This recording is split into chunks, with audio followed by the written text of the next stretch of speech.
अस्सलाम वालेकुम वरहमतुल्लाहि वबरकात। तमाम देखने वालों को शुरू अल्लाह के नाम से जो कुन फयकून ज़ात है।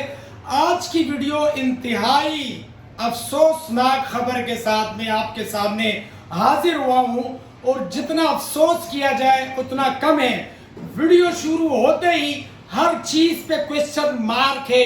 इस हादसे के बाद हर चीज पे क्वेश्चन मार्क है, चाहे वो जिम्मेदारान बैठे हुए, चाहे वो सीट्स पे मिनिस्टर बैठे हुए, गवर्नर बैठे हुए, वो जो है लोग के लोग बैठे हुए, पूरे सिस्टम पे क्वेश्चन मार्क यहाँ लग चुका है। और क्वेश्चन मार्क है भी वो ये है कि आप यहाँ स्क्रीन पे देख सकते हैं, स्क्रीन को जरा बड़ा करें और भी, इस पे आप देख सकते हैं कि एक आरिफ साहब कौन है? जो पापड़ बेचकर अपने बच्ची को पढ़ाता था यूनिवर्सिटी में, इकरा यूनिवर्सिटी में, और वो पापड़ बेच के जिंदगी का गुजर बसर करते थे, अपने फैमिली को पालते थे, मुस्तकबिल के ख्वाब देखे थे कि हम मेहनत करेंगे, बाप बेटी मिलके पढ़ाई करके दोनों एक साथ काम करके एक फर्म में, और हम आगे अपनी मुस्तकबिल को चार चांद लगाएंगे। लेकिन वो चार चांद लगाने दिया ही नहीं। किसने? माशाल्लाह नशे में धुत, पैसों के नशे में धुत लोग सिस्टम को अपने पांव के नीचे रोनते हुए, कोई पूछने वाला नहीं है। इनको कुचला गया है बाइक से। आप वीडियो में देखें कि ये निजाम है, ये सिस्टम है, ये बाप बेटी जा रहे, पीछे से फॉर्च्यूनर में जो है मैडम साहिबा नताशा बैठी हुई है, और वो इनको हिट कर देती है, जो कि गुल अहमद के जो चेयरमैन है, सीईओ है, दानिश इकबाल की एहलिया है नताशा, जो कि आप देख सकते हो उसकी हालत क्या है, कि जो जराए से मालूम है, जो खबरों में देखा गया, तो उसमें इन्होंने एक आके नशे की हालत में। तो मुझे ये बताया, और अब मुझे ये भी सुनने को आया कि इसको क्या कहा गया कि ये एक साइको पेशेंट है। तो मुझे ये बताया, साइको पेशेंट के पास आपने गाड़ी कैसे छोड़ दी? आपने उसको गाड़ी कैसे दे दी रोड पे चलाने के लिए? आपने उसको लाइसेंस कैसे दे दिया? मुझे आप ये बताएं, क्या ये निज़ाम सिर्फ अमीरों के लिए है, गरीबों के लिए नहीं है? दूसरी बात जो सुनने में आई है कि दो तो ये लोग थे, एक आमना थी अल्लाह बख्शे, और एक उसके वालिद साहब आरिफ साहब अल्लाह उनको भी बख्शे, और 2 से 3 लोग और जान पाक हुए, अल्लाह उनकी भी मगफिरत फरमाए और अल्लाह बख्शे। लेकिन सवाल ये पैदा होता है कि कोई पूछने वाला नहीं है, कि वो अब सुनने में आए कि हर एक को पैसे दे रहे हैं, तो क्या पैसों से वो आरिफ साहब, वो आमना साहिबा, वो 3 और लोगों की मौत हुई है, क्या आप पैसों से उनको वापस ले आओगे? आप कब निज़ाम को सेट करोगे? आप कब अमीर लोगों के लिए निज़ाम जो गरीब के लिए, वो अमीर के लिए भी होगा?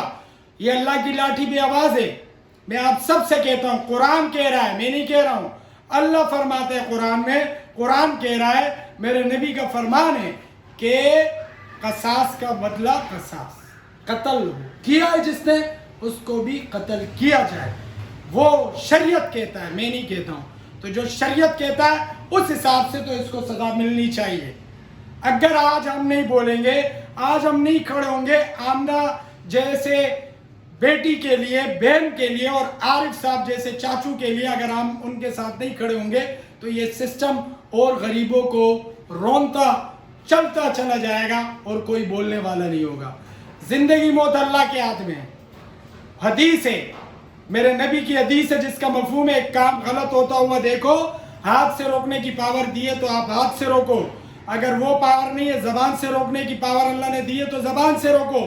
तो मेरे पास जो पावर थी बोलने की, मैंने अपना हक अदा कर दिया हदीस के मुताबिक, नहीं तो दिल से बुरा कहो। तो भाई खुदारा निज़ाम मेरे अल्लाह ने बना दिया, निज़ाम एक है, वो गरीब है अमीर है, काला है गोरा है, अरबी है अजमी है, अजमी है अरबी है, सबके लिए जब मेरे अल्लाह ने निज़ाम एक बना दिया, तो आप और मैं कौन होते हैं निज़ाम को, सिस्टम को बदलने वाले? और अब आप कह रहे हो कि ये नफसियाती है, तो भाई खुदारा अल्लाह की लाठी भी आवाज़ है। या तो आप गलत को सही कह दोगे, सही को गलत कह दोगे, हराम को हलाल कह दोगे, हलाल को हराम कह दोगे, नाजायज़ को जायज़ और जायज़ को नाजायज़ कह दोगे, तो कब्र में क्या जवाब दोगे? अल्लाह का सामना कैसे करोगे تو میں آپ سے یہ کہتا ہوں کہ اس سسٹم کو بھی کہہ رہا ہوں, ان سیٹ پہ بیٹھے ہوئے نمائندگان کو بھی کہہ رہا ہوں, کیا قرآن کو ہم فالو نہیں کریں گے؟ نعوذ باللہ, اللہ کمی پیشی معاف کرے. اب ہم اللہ کے حکم اور نبی کے طریقے اور قرآن کی شان کے مطابق زندگی نہیں گزاریں گے, سسٹم نہیں چلائیں گے, تو آپ اللہ کو کیا جواب دو گے؟ آپ پیسوں والوں کے لیے سسٹم کو توڑ دو گے, نظام کو توڑ دو گے, آپ رولز تمام اصول توڑ دو گے, تو موت کے بعد تو نہیں توڑ سکتے نا میرے بھائی. میرا کہنے کا مقصد یہ, اللہ سے ڈرو, پیسوں والوں سے, طاقت والوں سے, ان سے نہیں ڈرو. اللہ سے ہوتا ہے. جو اللہ سے ڈرتے ہیں پوری دنیا اس سے ڈرتی ہے, جو اللہ کے غیر سے ڈرتے ہیں پوری دنیا اس کو ڈراتی ہے. تو بھائی میں ایسے لوگوں کے ساتھ تھا, ہوں اور آگے بھی کھڑا رہوں گا. یہ میری آواز نہیں ہے, یہ تمام نوجوانوں کی آواز ہے, یہ تمام بزرگوں کی آواز ہے, یہ تمام میرے ان ماں و بہنوں کی آواز ہے جن کے ساتھ اس پاکستان میں غلط ہو رہا ہے. پاکستان ہماری دھرتی ہے, ہماری ماں ہے. پاکستان کا مطلب کیا ہے؟ لا الہ الا اللہ. تو بھائی ہم کھڑے کلمے کے ساتھ, پاکستان کے ساتھ. لیکن جو چلانے والے, تو میں پھر سے کہتا ہوں کہ اللہ ہے, جو قرآن کہہ رہا ہے اس کو لے کے چلو, نہیں تو دنیا میں بھی اور آخرت میں بھی تباہ و برباد ہو جاؤ گے. تو اسی کے ساتھ تمام دیکھنے والوں سے یہ درخواست ہے, میری ویڈیو کو زیادہ سے زیادہ اس لیے شیئر کرے, یہ ایک حق کی آواز ہے, پرموشن کے لیے نہیں. حق کی آواز کو پھیلانا ہر مسلمان کا حق بنتا ہے. تو اسی کے ساتھ اپنا خیال رکھیے. ڈرنا ایک اللہ سے, باقی کسی سے ڈرنے کی کوئی ضرورت نہیں ہے. تو اسی کے ساتھ ہم آمنہ اور عارف صاحب کے ساتھ ہیں, اور جو 3 جاں بحق ہوئے ہیں لواحقین ہیں ان کے ساتھ, ان کے گھر والوں کے ساتھ ہم برابر غم کے شریک ہیں. ہم کھڑے ہیں اس غم کی گھڑی میں ان کے ساتھ, اور اللہ سب کا حامی و ناصر ہو. اللہ ہم سب کی عزت آبرو کی حفاظت فرمائے, اور اللہ ہمارے نظام کو, سسٹم کو سب کے لیے ایک کر دے, جو کہ میرے اللہ نے دنیا شروع ہوتے وقت سے آج تک ایک رکھیں. اللہ مجھے بھی, آپ کو بھی, سب کو اس پر عمل کرنے کی توفیق عطا فرمائے. اپنا خیال رکھیے گا. اللہ حافظ.